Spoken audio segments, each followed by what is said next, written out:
so in a nutshell, Go I'm ahead. probably like many women. I grew up, my mother was drug addicted. Okay. My entire childhood. She got clean when I was a senior in high school, and to God be the glory. She's doing well, went back to school, owns businesses now, is preaching the whole thing. But during my childhood, it was really rough, and so I was raised by my grandparents, and so that was one layer. Being sexually abused as a child, that was another layer. I got you. And so, just the trauma that you live in, in those things that you don't even realize is trauma, being a teenage mom, being married and divorced early because of all of that unresolved trauma.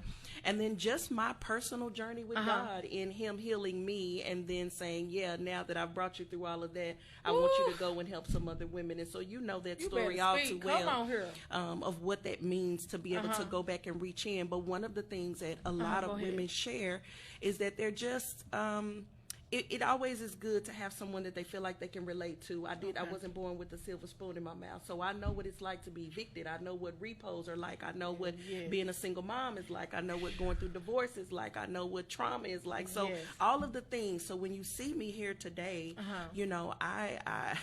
I wasn't always sitting with a pretty suit and some red lipstick. Some of the days, child, I was crying, trying to figure out where I'm going to go with my kids and how do we get some William chicken.